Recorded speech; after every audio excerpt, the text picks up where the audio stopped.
Good morning বন্ধুরা, কেমন আছো তোমরা সবাই? আশা করছি সবাই খুব ভালো আছো, আর আমরাও কিন্তু বেশ ভালোই আছি। তো অন্যান্য দিনের থেকে আজকের ভিডিওটা একটু আলাদা। আশা করছি তোমাদের খুব ভালো লাগবে। প্রত্যেকের কাছে অনুরোধ রইল স্কিপ না করে পুরো ব্লগটা দেখার জন্য। তো এখন ঘড়ির কাঁটাতে বাজে ওই 10টা মতো, আর ঠিক এই মুহূর্ত থেকে তোমাদেরকে সাথে নিয়ে আমি আমার ভিডিওটা স্টার্ট করছি।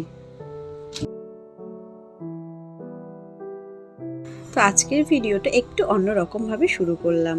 আজকে না সকাল থেকে ভিডিওটা স্টার্ট করার একদম সময় পাইনি, জানো তো, ভীষণ ব্যস্ত ছিলাম। তো তোমরা তো দেখতেই পেলে এখন হচ্ছে ট্রলিটা আমি গুছিয়ে নিচ্ছি, আর কোথায় যাব সেটা তো অবশ্যই তোমাদের সাথে শেয়ার করবো, আর তার জন্য পুরো ব্লগটা তোমাদেরকে দেখতে হবে। আগের ব্লগে তোমাদেরকে আমি বলেছিলাম যে আমি শপিং করতে এসেছি, আর কোথায় যাব সেটা তোমাদেরকে পরের ব্লগে বলবো। তো প্রথমেই আমি ট্রলিটা গুছানোর সময় তোমাদেরকে দেখাচ্ছিলাম এই দুটো কুর্তিই কিনেছি, আর মেয়ের জন্য কয়েকটা জামা কিনেছি। তো সেগুলোই প্রথমে দেখিয়ে নিলাম। আর এখন দেখো আমার ব্যাগপত্র মোটামুটি গুছানো রেডি হয়ে গেছে, আর এখন ঘড়ির কাঁটাতে বেজে গেছে ওই 11টা মতো। তো সকালে উঠে ফ্রেশ হয়ে স্নান করে নিয়েছি, মাম্মামকেও স্নান করিয়ে দিয়েছি। আর এখন একটু ওয়েট করছি, কারণ আমরা সবাই মিলে একটু ঘুরতে যাব। তো আমার দিদি, জামাইবাবু, বাবা, মা সবাই মিলে একসাথে যাব। তো ওরা আসেনি, সেই জন্যই ওয়েট করছিলাম। আর এখন দেখো ঘড়ির কাঁটাতে বাজে ওই 12টা, 12:30 মতো। আর এখন আমরা বেরিয়ে পড়লাম আমাদের গন্তব্যস্থলে পৌঁছানোর জন্য। আমাদের বের হতে বেরোতে অনেকটাই দেরি হয়ে গেছিলো, জানো তো। এখন প্রায় ওই 1টা মতো বেজে গেছিলো। মাথার উপরে ভীষণ রোদ। অ্যাকচুয়ালি আমার বাপের বাড়ি তো আমাদের বাড়ি থেকে অনেকটাই দূরে, তো ওদের আসতে আরও এক্সট্রা মানে 3 ঘন্টা সময় লেগে গেছে। তো সেই জন্যই একটু দেরি হয়ে গেছে। আর দেখো আমরা আমাদের গন্তব্যস্থলের প্রায় কাছাকাছি চলে এসেছি। আর তোমরা তো দেখে বুঝতেই পারছো আমরা চলে এসেছি মায়াপুরে। তো দেখো আমরা চলে এসেছি মায়াপুরে, আর এখন দাঁড়িয়ে আছি রুমের জন্য। অ্যাকচুয়ালি কী বলো তো, আমাদের না আগে থেকে কোনো প্ল্যানিং ছিল না, জানো তো। সম্পূর্ণটা হঠাৎ করেই হয়ে গেছে, যার জন্য আগে থেকে কোনো মানে রুম ঠিক করা ছিল না। তো এসে পরে তারপরে হচ্ছে রুমটা খোঁজাখুঁজি চলছিল। তো দেখো এই রুমটা আমরা পেয়েছিলাম, আর এখানেই উঠেছি। তারপর একটু ফ্রেশ হয়ে নিলাম, আর এখন দেখো চলে এসেছি খেতে। যেহেতু আমাদের আগে থেকে কোনো রুম বুক করা ছিল না, তো সেই জন্য রুমটা পেতে না মানে বেশ কষ্ট করতে হচ্ছিল, জানো তো।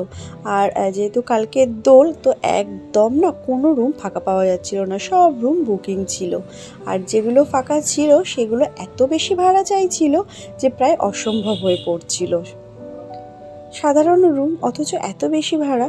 তো যাই হোক, অ্যাটলিস্ট একটা পাওয়া গেছে। আর এখন হচ্ছে ডিনারটা কমপ্লিট করে নিলাম। সম্পূর্ণ নিরামিষ থালি ছিল, থালিটা ভীষণ ভালো ছিল খেতে। আর এখন দেখো খাওয়া দাওয়া কমপ্লিট করে আমি এখন রুমে চলে আসছি। আর আমার মা, দিদি আর দিদির ছেলে মানে এরা যায়নি, তো সেই জন্য ওদের জন্য আবার মানে পার্সেল করে নিয়ে আসছি। ওরা হচ্ছে রুমে বসেই খেয়ে নেবে। আর একটাই প্রবলেম ছিল, জানো তো, আমরা যে রুমটা পেয়েছিলাম সেটা 3 তলার উপরে। তো এই খেয়ে দিয়ে সিঁড়ি ভেঙে ওঠাটা ভীষণ কষ্টকর একটা ব্যাপার হয়ে পড়ছিল। তো কিছু করার নেই, রুম তো একদমই পাওয়া যাচ্ছিল না। তো রাত্রে খাওয়া দাওয়া করে ঘুমিয়ে পড়েছিলাম, আর কিছু ভিডিও করা হয়নি। আর এটা হচ্ছে পরের দিন সকালে। সবাইকে জানাই গুড মর্নিং। এখন ঘড়ির কাঁটাতে বাজে ওই 10টা মতো। আর এখন দেখো রেডি হয়ে সবাই মিলে একটু বেরিয়ে পড়েছি মন্দিরে যাওয়ার জন্য, যদিও বেরোতে বেরোতে বেশ দেরি হয়ে গেছিলো। আর সামনে দেখো দিদি আর দিদির ছেলে যাচ্ছিল, আর এদিকে মা, হাজব্যান্ড, আমি, আমার মেয়ে সবাই মিলে বেরিয়ে পড়েছি। আজকে হোলি, তো সবাইকে জানাই হ্যাপি হোলি। আর সবাই খুব খুব ভালো করে দোল কাটাও। তো এবছর আমরা আর হোলি খেলা করতে পারিনি, এখানেই এবছর হোলিটা কাটালাম, বেশ মজা হলো। আর কি বলো তো, সবাই মিলে একসাথে না ঘুরতে আসাই হচ্ছিল না। অনেক দিন দিয়েই ভাবছিলাম আর সংসারের একঘেয়েমিতা কাটাতে একটু না বাইরে বেরোলেও হয় না, তাই না বলো। সব সময় ওই সংসারের 4 দেওয়ালের মধ্যে থাকতে থাকতে ভীষণ বোরিং লেগে যায় গো। আর সবাই মিলে মানে সময়ই হচ্ছিল না।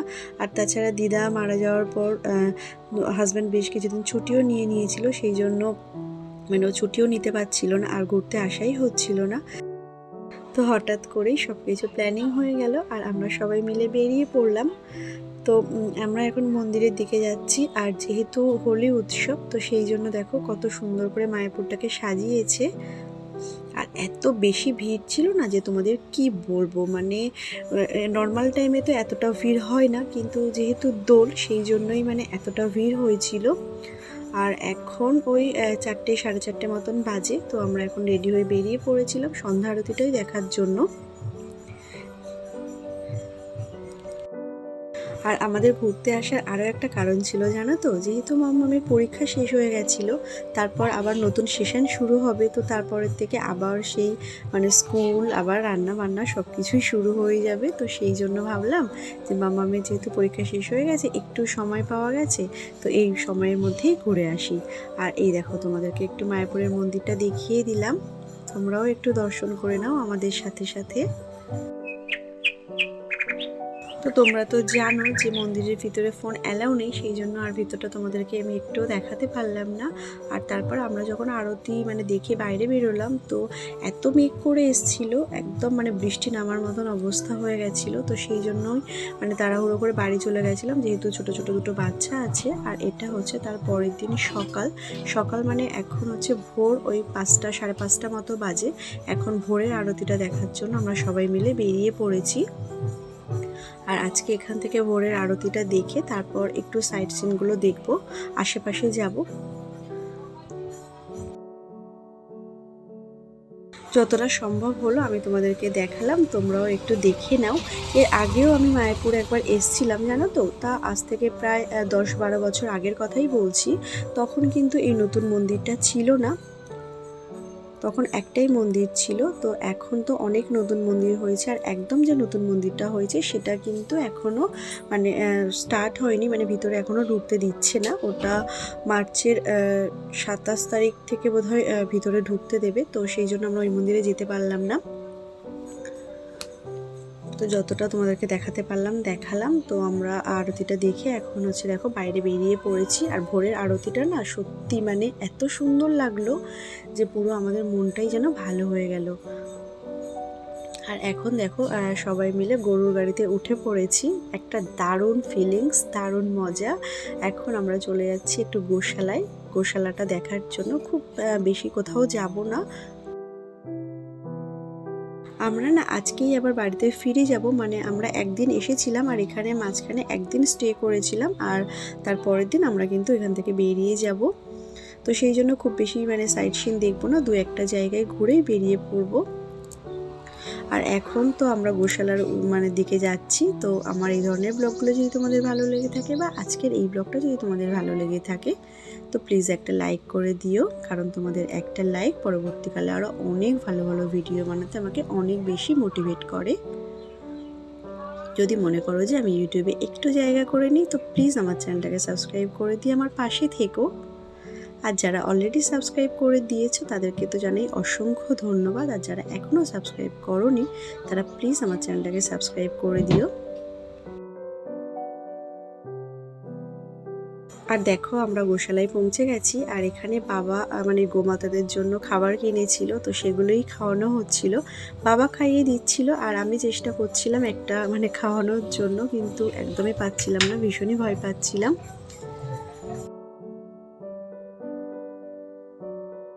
যেহেতু আজকে আমরা ফিরে যাব, তো সেই জন্য মনটা না ভীষণ খারাপ লাগছিল জানো তো, কিন্তু কিছু তো করার নেই, ফিরে যেতেই হবে আবার। সবাই মিলে যখন একসাথে ঘুরতে এসেছিলাম তখন তো বেশ মজাই হচ্ছিল, তো আবার সেই সংসারের একঘেয়েমির মধ্যে গিয়ে ঢুকতে হবে। তো যাই হোক, এগুলো দেখে নিয়ে আমরা কিন্তু রুমে ফিরে এসেছিলাম। তারপর মানে স্নান টান সেরে আর সমস্ত ব্যাগ ট্যাগ গুছিয়ে নিয়ে এখন আমরা মানে খাওয়ার জন্য চলে এসেছি। আজকে না আমরা গদা ভবনে কুপন কেটেছিলাম, তো মানে সেখানেই খাওয়া দাওয়া করবো, কিন্তু এই কদিন না আমরা কিন্তু বাইরের হোটেলেই খাওয়া দাওয়া করছিলাম। তো যাই হোক দেখো আমরা খেতে বসে পড়েছি। আর খাওয়া দাওয়াটা সেরে তারপর কিছু মানে কেনাকাটি করব, কিছুই তো কেনাকাটি করা হয়নি। তো খাওয়া দাওয়া কমপ্লিট করে অল্প কিছু মার্কেটিং করেছি, খুব বেশি কিছু জিনিস কিনিনি। আর এখন দেখো আমরা বাড়ি যাওয়ার জন্য বেরিয়ে পড়েছি।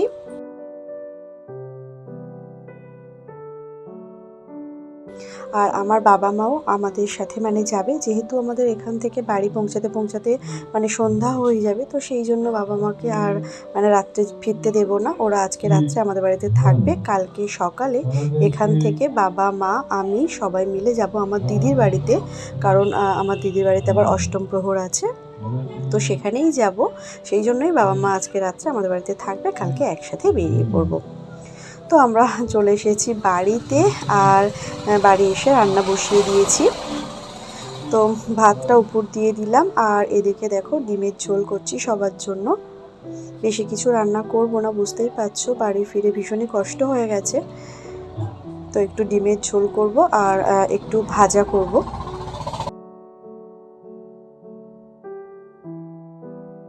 আমার না ঘুরতে যেতে খুব ভালো লাগে জানো তো, কিন্তু এখন আর তো সেইভাবে সম্ভব হয়ে ওঠে না।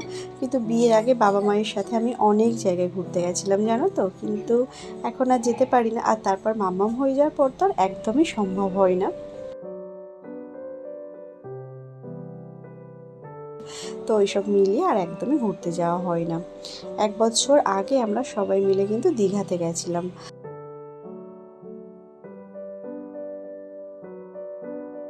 আর তারপর এই 1 বছর পরে আবার সবাই মিলে ঘুরতে গেলাম।